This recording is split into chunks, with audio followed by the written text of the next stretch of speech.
Hello guys, technical knowledge में आपका स्वागत है। आज की जो अपडेट है वो जेएसएससी यानी कि झारखंड स्टाफ सिलेक्शन कमीशन, जो कि गवर्नमेंट ऑफ झारखंड के अंतर्गत आता है। इसमें street light inspector, pipeline inspector, मोटरयान इंस्पेक्टर, जूनियर इंजीनियर की काफ़ी अच्छी 1551 नंबर ऑफ वैकेंसी निकल के आई हुई है, जिसमें कि आईटीआई डिप्लोमा डिग्री वाले अप्लाई कर सकते हैं। इसमें ऑल ओवर इंडिया के कैंडिडेट अप्लाई कर सकते हैं, लेकिन जो अदर स्टेट के कैंडिडेट होंगे वो केवल और केवल यूआर पोस्ट के लिए अप्लाई कर पाएंगे। तो गाइस, इस वीडियो में जानने वाले हैं क्या होने वाले एलिजिबिलिटी क्राइटेरिया, कौन कौन से ब्रांच एलिजिबल हैं, क्या है सिलेक्शन प्रोसेस, एप्लीकेशन फीस क्या होने वाली है। तो वीडियो को अंत तक जरूर देखिएगा। देखिए, हमें जेएसएससी की ऑफिशियल साइट पर इसका लिंक आपको डिस्क्रिप्शन में मिल जाएगा।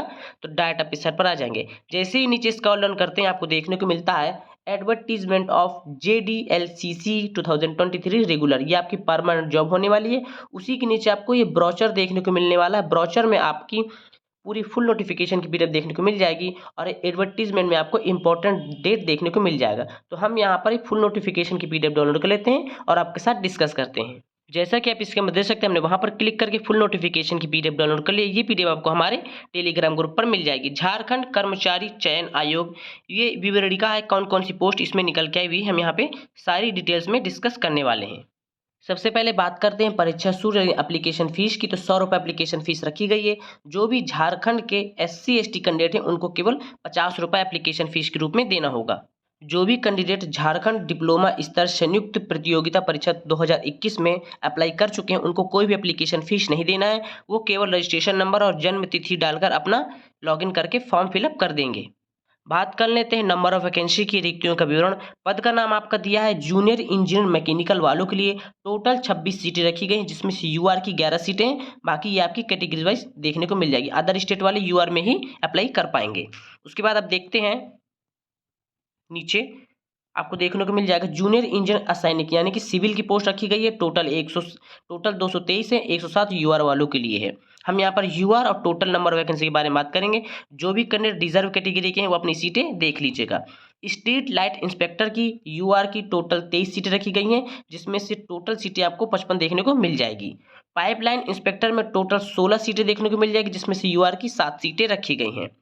इसके बाद आपकी कनीय अभियंता यानी कि जूनियर इंजीनियर विद्युत इलेक्ट्रिकल वालों के लिए टोटल 46 सीटें देखने को मिल जाएगी, जिसमें से यूआर की 19 सीटें रखी गई हैं। कनीय अभियंता यानी जूनियर इंजीनियर सिविल वालों के लिए सबसे ज़्यादा नंबर ऑफ वैकेंसी रखी गई हैं। इसमें अनारक्षित की 77 सीटें हैं और टोटल आपको 188 सीटें देखने को मिल जाएंगी।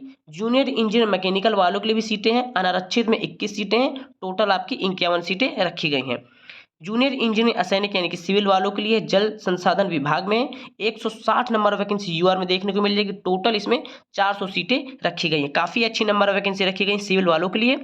कनीय अभियंता यानी कि जूनियर इंजीनियर मैकेनिकल वालों के लिए टोटल सीटें आपको 30 देखने को मिल जाएगी। यूआर में 12 सीटें रखी गई हैं। जूनियर इंजीनियर सिविल वालों के लिए यूआर में आपको 243 सीटें देखने को मिल जाएगी। टोटल आपको 557 सीटें मिलने वाली हैं। मोटरयान निरीक्षक में अनारक्षित वालों के लिए 17 सीटें रखी गई हैं। टोटल 44 सीटें होने वाली हैं।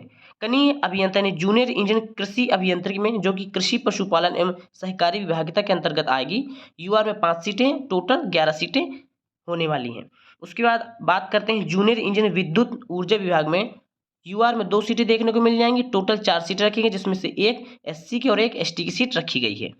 और दोस्तों यहाँ पर एक इंपॉर्टेंट बात आती है कि आरक्षित वर्ग यानी कि यूआर के लिए junior engineer mechanical, junior engineer electrical एवं मोटर या निरीक्षक के कुल 11 पदों के विरुद्ध नियुक्त हेतु विज्ञापन संख्या 5/2023, ये जो आपकी एडवर्टीजमेंट नंबर है 4/2023 है, लेकिन 5/2023 में भी 11 सीटें रखी गई हैं। दोनों विज्ञापनों के लिए अर्हता प्राप्त अभ्यर्थी एक साथ एक ही आवेदन कर सकेंगे और इस आशय का विकल्प ऑनलाइन आवेदन भरने में उपलब्ध रहेगा। दोनों विज्ञापनों के लिए एक साथ आवेदन करने की स्थिति में एक ही परीक्षा शुल्क देय होगा। यदि कोई अभ्यर्थी सिर्फ एक विज्ञापन के विरुद्ध आवेदन देते हैं, वैसी स्थिति में भी उन्हें एक परीक्षा शुल्क देना होगा। इन दोनों विज्ञापनों के लिए एक ही परीक्षा झारखंड डिप्लोमा स्तर संयुक्त प्रतियोगिता परीक्षा 2023 आयोजित की जाएगी। हम आपको 11 सीटें वाली भी दिखा देते हैं। जैसे हमने ऑफिशियल साइट से डाउनलोड कर लिया है, एडवर्टीजमेंट नंबर देख सकते हैं 5/2023 रखा गया है। सीटों के बारे में बात करते हैं, एप्लीकेशन फीस सारी चीज़ें वही रखी गई। ये देखिए, ये सीटें आपकी रखी गई हैं 6 यहाँ पर सीटें रखी गई। कनिकी अभियंता यांत्रिकी में, मोटर या निरीक्षक में 2 और कनिकी अभियंता विद्युत ऊर्जा में 3 सीटें रखी गई हैं। बात कर लेते हैं यहाँ पर सैलरी की, मिनिमम एजुकेशन क्वालिफिकेशन की। जो स्ट्रीट लाइट इंस्पेक्टर जो कि आपकी समूह ग की वैकेंसी होने वाली है, लेवल 4 की पेमेंट होगी 25,500 रुपये। इसमें आपका मान्यता प्राप्त विश्वविद्यालय से या फिर संस्थान से आपने विद्युत ट्रेड में डिप्लोमा करके रखा है या फिर आपने आईटीआई करके रखा है, अप्लाई कर सकते हैं। यानी कि आईटीआई डिप्लोमा दोनों वाले एलिजिबल है। पाइपलाइन इंस्पेक्टर के लिए जो कि समूह ग की है, लेवल 2 का पेमेंट होगा 19,900 रुपये। मान्यता प्राप्त औद्योगिक प्रशिक्षण संस्थान से प्लम्बिंग ट्रेड में आप उत्तीर्ण होना चाहिए, यानी कि आपके पास आईटीआई प्लम्बिंग ट्रेड में आवश्यक है। तकनीकी अभियंता यानी कि जूनियर इंजीनियर यांत्रिक वालों के लिए लेवल 6 का पेमेंट होने वाला है, 35,400 रुपये बेसिक हो जाएगा। विधि द्वारा स्थापित एवं केंद्र सरकार या फिर राज्य सरकार, जो भी यहाँ बिहार, यूपी, झारखंड कहीं से भी हो, उस राज्य सरकार द्वारा मान्यता प्राप्त संस्थान अथवा अखिल भारतीय तकनीकी शिक्षा परिषद यानी कि AICTE द्वारा मान्यता प्राप्त संस्थान से यांत्रिक अभियंत्रण में डिप्लोमा है। जो भी कैंडिडेट संबंधित शाखा में उच्च तकनीकी योग्यता धारित करने वाले अभ्यर्थी भी आवेदन देने के पात्र होंगे। यानी कि जो भी आप अगर मैकेनिकल ब्रांच से डिग्री भी करके रखा है, BE BTech करके रखा है, तो भी आप इसमें एलिजिबल हैं। तकनीकी अभियंता यानी जूनियर इंजीनियर इलेक्ट्रिकल वालों के लिए भी वही चीज़ है, आपके पास मान्यता प्राप्त विश्वविद्यालय संस्थान से इलेक्ट्रिकल में डिप्लोमा या फिर आपने BE BTech करके रखा है इलेक्ट्रिकल से, एलिजिबल हैं। जूनियर इंजीनियर सिविल वालों के लिए भी आपका मान्यता प्राप्त विश्वविद्यालय संस्थान से सिविल में डिप्लोमा करके रखा है या फिर आपने BE BTech करके रखा है, सिविल से एलिजिबल हैं। कोई भी एक्सपीरियंस रिक्वायर्ड नहीं है किसी भी पोस्ट के लिए। जूनियर इंजीनियर कृषि अभियंतर कृषि पशुपालन एवं सहकारिता विभाग में लेवल 6 का पेमेंट इसमें भी हो जाएगा, 35,400 रुपये बेसिक हो जाएगा। मान्यता प्राप्त विश्वविद्यालय संस्थान से कृषि यानी कि एग्रीकल्चर में आपने डिप्लोमा करके रखा या फिर आपने BE BTech करके रखा एग्रीकल्चर में अप्लाई कर सकते हैं। मोटर यान निरीक्षक जो कि समूह खा की पोस्ट होने वाली है, लेवल 6 का पेमेंट 35,400 रुपये बेसिक हो जाएगा।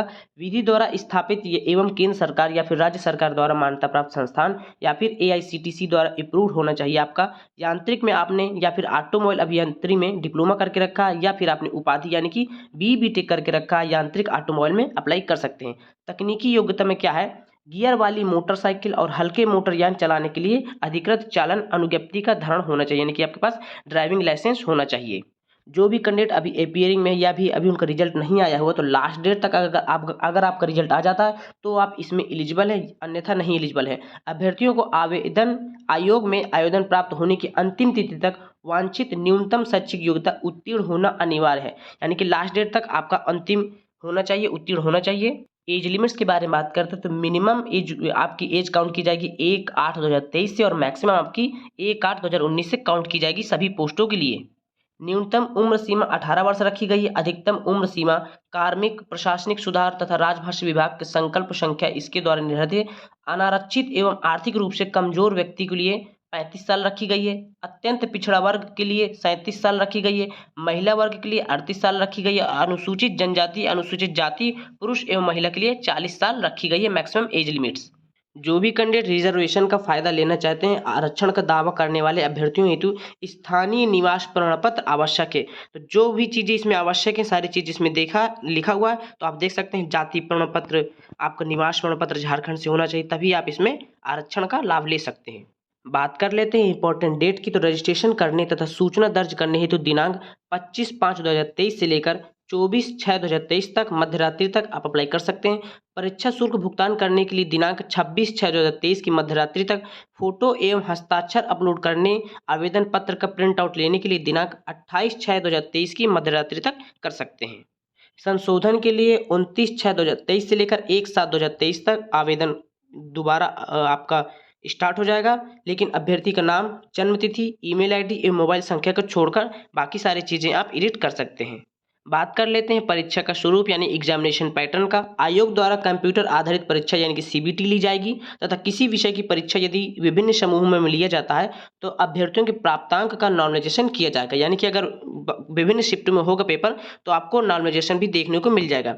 परीक्षा का स्वरूप एवं पाठ्यक्रम आपका परीक्षा एक चरण यानी कि मुख्य परीक्षा में ली जाएगी। परीक्षा में सभी प्रश्न वस्तुनिष्ठ एवं बहुविकल्पी उत्तर युक्त होंगे।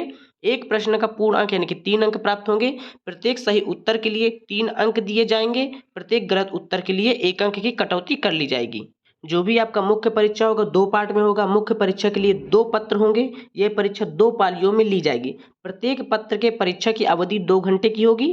इसमें निम्न विषय रहेंगे, यानी कि जो पहले आपका प्रश्न पत्र होगा जिसमें से 120 प्रश्न पूछे जाएंगे, परीक्षा अवधि भी 120 मिनट की होने वाली है। सामान्य अभियांत्रिकी यानी कि जनरल इंजीनियरिंग के 80 प्रश्न होंगे, सामान्य ज्ञान के 40 प्रश्न होंगे। उसके बाद पार्ट 2 में आपका विषय अभियांत्रिकी का होगा, जिस भी ब्रांच से आप रिलेटेड हैं उसी ब्रांच का आपका आएगा। जैसे विद्युत है तो विद्युत अभियंत्र के विषय आएंगे, असैनिक यानी कि सिविल वाले हैं तो सिविल अभियंत्र के क्वेश्चन आएंगे, यांत्रिक हैं तो यांत्रिक अभियंत्र के परीक्षा के विषय पूछे जाएंगे, कृषि हैं तो कृषि अभियंत्र, मोटर या निरीक्षक है तो यांत्रिक या फिर ऑटोमोबाइल अभियंत्र के क्वेश्चन आएंगे। 120 प्रश्न होंगे और 120 मिनट आपको मिलेंगे।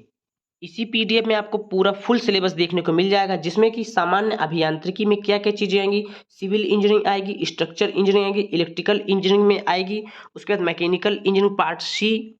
उसके बाद आपको सामान्य ज्ञान में क्या क्या चीज़ें पूछी जाएंगी, आपके सिलेबस क्या होने वाला, सामान्य विज्ञान, सामान्य गणित, मानसिक क्षमता जांच, कंप्यूटर का मूलभूत ज्ञान। उसके बाद आप देख लेंगे प्रश्न पत्र 2 जो कि 120 क्वेश्चन पूरा का पूरा टेक्निकल होने वाला है, उसमें क्या क्या सिलेबस पूछा जाएगा ये आप देख सकते हैं। सिविल में कौन कौन से क्वेश्चन पूछे जाएंगे, किस किस प्रकार का एग्जाम पैटर्न होने वाला है, किस किस टॉपिक से क्वेश्चन पूछे जाएंगे। इसी प्रकार मैकेनिकल इंजीनियरिंग में क्या क्या पूछा जाएगा। इसी के नीचे आपको इलेक्ट्रिकल का भी देखने को मिल जाएगा। उसके बाद आपको एग्रीकल्चर का भी देखने को मिल जाएगा। यानी कि जो भी पोस्टें इसमें हैं सारी पोस्टों को ऑफिशियल सिलेबस इस नोटिफिकेशन की पीडीएफ में आपको देखने को मिल जाएगा। सो गाइज एक छोटी सी अपडेट देनी थी। वीडियो पसंद आने पर वीडियो को लाइक करें, चैनल को अभी तक नहीं सब्सक्राइब तो सब्सक्राइब जरूर कर लें। मिलते हैं अगली वीडियो पर, तब तक के लिए नमस्कार।